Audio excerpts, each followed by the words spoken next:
পর্যন্ত তাকে দুইটা প্রস্তাব দেওয়া হলো। আপনাকে ছেড়ে দিতে পারি, প্রস্তাবনা হলো দুইটা। এক নাম্বার হলো, আপনাকে যখন ছেড়ে দিব আপনি ইসলামী আন্দোলন জামাত ইসলামী করতে পারবেন না। দুই নম্বর প্রস্তাব দেওয়া হলো, আপনি কোরআনের ময়দানে কোরআন দিয়ে তাফসীর করতে পারবেন না। কোরআনের পাখি জেলখানায় বসে হুঙ্কার ছাড়লেন, আমি যতদিন বাঁচবো জেলখানায় থাকি আর বাইরে থাকি, জামাত ইসলাম থেকে এক চুল পরিমাণ সরে যাব না। ঠিক কিনা? একজন আদর্শ সংগঠক ছিলেন কোরআনের পাখি আল্লামা সাঈদী। ঠিক কিনা?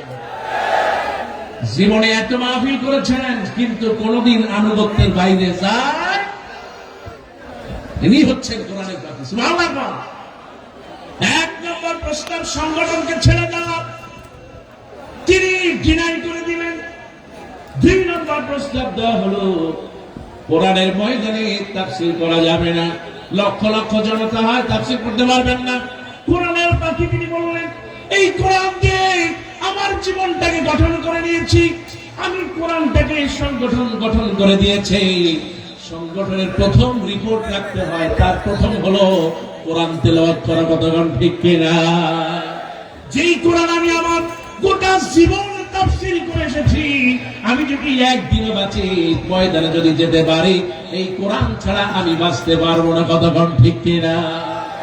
এই জালেমরা যখন দেখলো না তাকে কাজ হবে না, তাকে তখন কাজ হলো না, তারা মিথ্যা নাটক সাজায়া তারপরে পিজি হাসপাতালে নিয়ে একটা সুস্থ মানুষকে অসুস্থ বানিয়ে দিয়েছে। ঠিক একটা সুস্থ মানুষকে অসুস্থ বানালেন।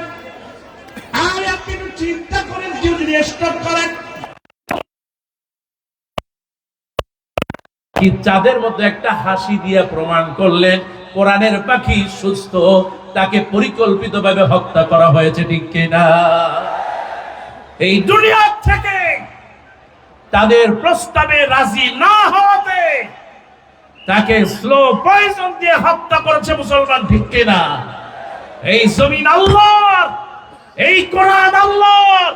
আল্লাহর কোরআন নিয়ে কসম করতেছি, আমরা যতদিন বেঁচে থাকবো, আল্লামা সাঈদী এই রুহানি সন্তানেরা যতদিন বেঁচে থাকবে, এই জমিনে বিচার হবেই হবে। ঠিক কিনা?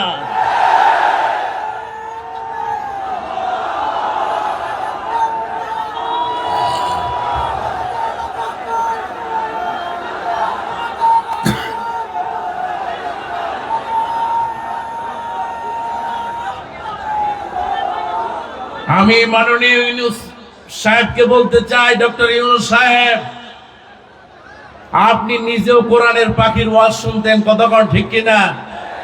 বাংলাদেশে যারা যে দল করত, হিন্দু, মুসলমান, বৌদ্ধ, খ্রিস্টান, এমন কোন লোক ছিল না যারা কোরআনের পাখিকে ভালোবাসে নাই। ঠিক কিনা? কোরআনের পাখিকে যারা ভালোবেসেছে, আজ গোটা বাংলাদেশে দাবি উঠেছে আল্লামা সাঈদীর হত্যাকারী বিচার করতে হবে। ঠিক কিনা?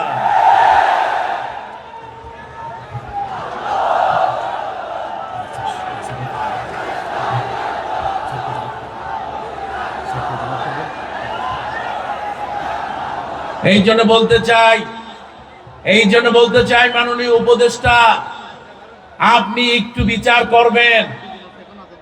এক নম্বরে বিচার করবেন আল্লামা সাঈদীকে যারা হত্যা করেছে, এই জমিনে অবিলম্বে তাদের বিচার কিনা।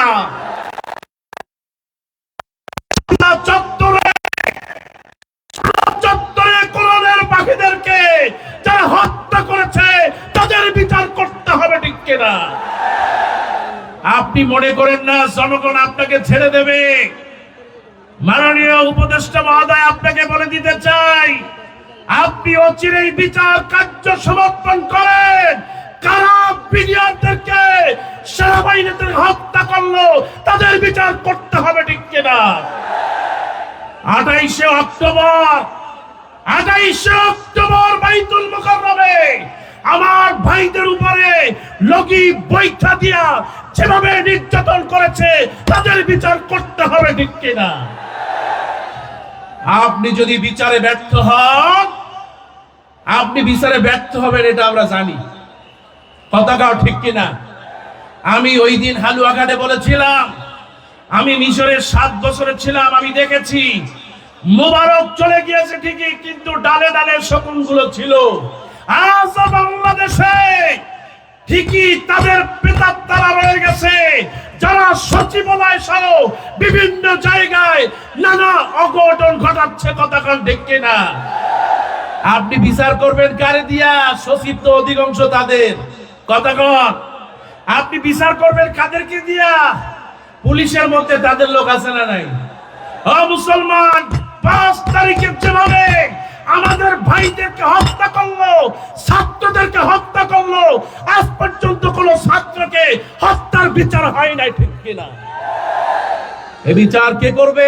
অবশ্যই আপনাদেরকে করতে হবে। কথা কন আমার ভাইরা। আল্লাহ পাক বলে দিয়েছেন, ইন্নাল্লাযীনা ক্বালু রাব্বুনাল্লাহ, নিশ্চয়ই যারা বলবে আমার রব আল্লাহ, সুম্মাস্তাকামু, তারপরে থাকবে, তাতানাজ্জালু আলাইহিমুল মালায়েকা, বলেছেন ফেরেশতা নাযিল করব। ঠিক কিনা? আর এই যে আন্দোলনে আমি ছিলাম যাত্রাবাড়িতে, আমার চোখের সামনে কত মানুষ লাশ হয়ে গিয়েছে। পরপর 3টা জুমায় আমি খুতবা দিয়েছি। তিনি বলেছিলেন যে চাকরি পাবে মুক্তিযোদ্ধার ছেলেরা, রাজাকারের ছেলেরা পাবে, রাজাকারের নাতিরা পাবে। এই অহংকার তাকে এই দুনিয়ার থেকে নয়, এই জমিন থেকে, এই বাংলাদেশ থেকে বিদায় করে দিয়েছে। ঠিক আজকে যেটা ছিল আমাদের জন্য গালি, এটা হলো আজকে আমাদের জন্য সম্মানজনক। কতক্ষণ ঠিক কিনা? আজ গোটা পৃথিবীতে, শুধু আমি নাই, বাংলাদেশ নয়, সারা পৃথিবীতে তুমি কে, আমি কে, তুমি কে, আমি কে, কে বলেছে, কে বলেছে? কাজী এই অপমান নিয়ে দুনিয়ার থেকে আপনাদের যাওয়া লাগবে। এই জমিনে আপনাদের দাফন হবে না। কতক্ষণ ঠিক কিনা? আমার ভাইরা বলতে চাই, ইন্নাল্লাযীনা ক্বালু রাব্বুনাল্লাহ সুম্মাস্তাকামু তাতানাজ্জালু আলাইহিমুল মালায়েকা, সোনার টুকরা ছেলেরা, বৈষম্য বিরোধী ছাত্র আন্দোলনের ছেলেরা মাঠে নেমেছে, আল্লাহ পাক ফেরেশতা দিয়ে সাহায্য করছে। ঠিক কিনা? কাজী আমরা যদি কোরআন নিয়ে থাকতে পারি, আমরা যদি ইসলাম নিয়ে থাকতে পারি, আমরা যদি আল্লাহওয়ালাদের সাথে থাকতে পারি, আগামীর জমিন হবে ইমানদারদের জমিন। ঠিক কিনা? আমার ভাইরা, ও আমার মায়েরা, দুনিয়ায় থাকবো না, চলে যাব।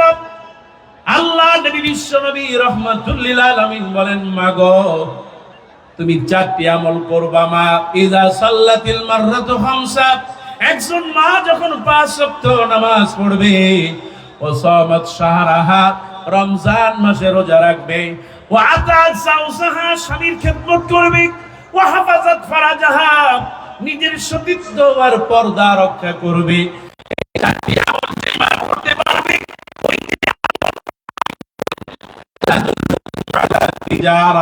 আমি কি একটা ব্যবসার কথা বলবো না?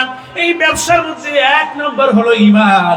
যারা এই 4টি কাজ করতে পারবে, আল্লাহ নবী, বিশ্ব নবী বলেন, কিলা লাহু দিখিলিল জান্নাহ, কিয়ামতের দিন বলা হবে জান্নাতের সব দরজা খুলে দাও, যেটা দিয়া মনে চায় ওই পেকুয়ার মা বোনেরা জান্নাতে চলে যাবে। কোন সুবহানাল্লাহ।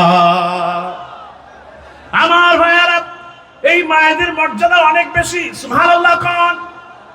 আরে আল্লাহ নবী, বিশ্ব নবী রাহমাতুল লিল আলামিন বলেন, হুমা জান্নাতুকা ওয়া নারুকা, এই তোমার মা, তোমার বাবা তোমার জন্য জাহান্নাম, তোমার জন্য আবার জান্নাত। যদি মায়ের সাথে ভালো ব্যবহার করো, জান্নাত দিবে কে? আরে মায়ের তো মর্যাদা দিয়েছি। আজকে যাদের মা নাই তাদের জন্য দোয়া করি, যাদের বাবা নাই দোয়া করি, আল্লাহ কবরটা জান্নাতুল ফেরদাউস বানায় দাও। জোরে বলেন আমিন। আরে আমার ভাই নেয়ামতুল্লাহ নিজামী, আব্বাজান দুনিয়া থেকে চলে গিয়েছি। আরে তারিক সওয়াব মাওলানা শহীদুল্লাহ ইসালে সওয়াব মাহফিল, দোয়া করি আল্লাহ তার আব্বাজানের কবরটাকে জান্নাতের টুকরা বানাও, বলি আমিন। আমার ভাইরা, মায়েদের এত মর্যাদা দিলেন। আল্লাহ নবীর স্ত্রী আম্মা জান আয়েশা রাদিয়াল্লাহু তাআলা বর্ণনা করেন, আমি ঘরের ভিতরে ছিলাম, একজন মহিলা বাড়ির সামনে এসে সালাম দিলেন, আসসালামু আলাইকা রাসূলুল্লাহ, আসসালামু আলাইকা হাবিবাল্লাহ। ঘরের ভিতরে আম্মা জান বলেন আমি আর নবী ঘরের ভিতরে ছিলাম। দরজাটা খুললাম, দরজা খোলার পর আমি দেখতে পেলাম দুইজন বাচ্চা, তার মা দুইটা বাচ্চা নিয়ে মা দরজার সামনে হাজির। আম্মা জান আয়েশা বলে দরজার সামনে হাজির, বাচ্চা দুইটাকে কাছে পেলাম না রে, ক্ষুধা লেগেছে, কি খাওয়াবো, তেমন কিছু নাই।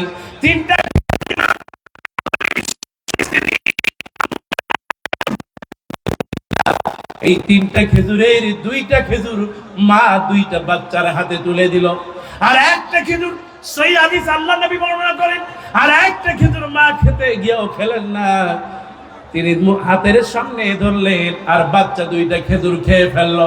বাচ্চা 2টা খেজুর খাওয়ার পর এবার মায়ের খেজুরের দিকে তাকায় আর বলে মা খেজুরটা আমাকে দাও। বাচ্চা 2টার দিকে মুখে তাকায়া মা খেজুরটার 2টা ভাগ করে 2 বাচ্চাকে খাওয়ায় দিলেন।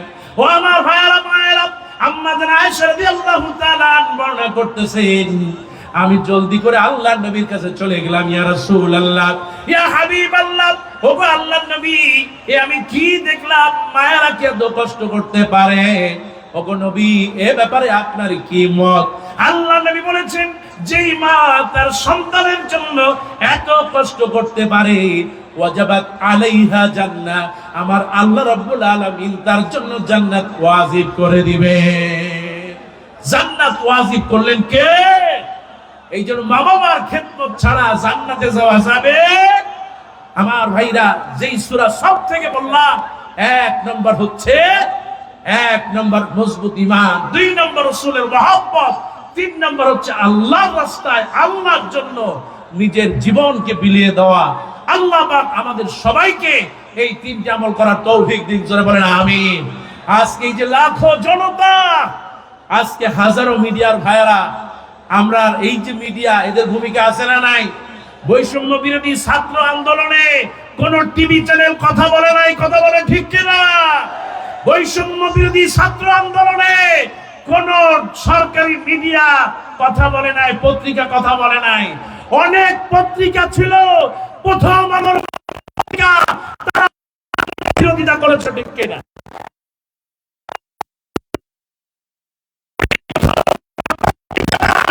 মুসলমানদের জন্য পায়খানার টিস্যু হিসেবে ব্যবহার করা যায়, ঠিক কিনা? আমার দেশ পত্রিকা পড়বেন, নয় দিগন্ত পত্রিকা পড়বেন, আরো যত পত্রিকা আছে এগুলো পড়বেন। আর ভারতীয় এই পত্রিকা প্রথম আলো সহ যা আছে সবাইকে বয়কট করতে হবে। কতক্ষণ আগামীতে এই বাংলাদেশ যাতে কোরআনের বাংলাদেশ হয়, আগামীতে এই বাংলাদেশ যেন সাম্য, ভ্রাতৃত্ববোধ, মানবিক মূল্যবোধ প্রতিষ্ঠা হয়, আইনের সুবিচার প্রতিষ্ঠা হয়, আগামীতে যেন এই বাংলাদেশে প্রত্যেকটা নাগরিক যেন তার অধিকার ফিরে পায়। এই জন্য আজকের পেকুয়ার ময়দান থেকে বলতে চাই, আগামীর বাংলাদেশে মিজানুর রহমান আজহারীকে কোন একটা জায়গায় আমরা দেখতে চাই। কথা কর ঠিক কিনা? হ্যাঁ মুসলমান জনে কর ঠিক কিনা? অন্তত এমন একটা জায়গায় রাখবেন যেই জায়গা থেকে এই স্কলারকে বসালে তিনি এই দেশের জন্য কাজ করতে পারবেন ইনশাআল্লাহ। আমার ভাইকে মিজানুর রহমান আজহারীকে কবুল করুন, বলে আমিন। মুসলমান জোরে বলেন আমিন। আগামীতে মিজানুর রহমান আজহারীর ভাই অনেক মাহফিল হবে, আমরা শত শত হাজারো কোটি জনতা মিজানুর রহমান আজহারী ভাইয়ের এই মাহফিলগুলোতে অংশগ্রহণ করব, আর জালেমদেরকে দেখাই দিব মিজানুর রহমান আজহারী কারো শত্রু নয়, গোটা পৃথিবীর বন্ধু। কথা ঠিক কিনা? আল্লাহ আমাদের সবাইকে কবুল করুন। আজকের এই মাহফিলে যারা কথা বললেন সবাইকে আল্লাহ বরকত দিন। বিশেষ করে আমার প্রিয় ভাই নিয়ামতুল্লাহ নিজামী, দোয়া করি তার জন্য, আব্বাজান দুনিয়ায় নাই, আল্লাহ ছাড়া আব্বাজানের কবরটা জান্নাতের টুকরা বানাই দিক, বলি আমিন। আজকের এই পেকুয়ার ময়দান গোটা বাংলাদেশের জন্য একটা ইতিহাস হয়ে থাকবে ইনশাআল্লাহ। বলেন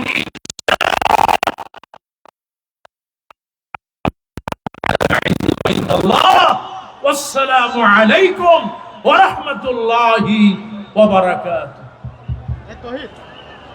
সম্মানিত তাওহীদি জনতা,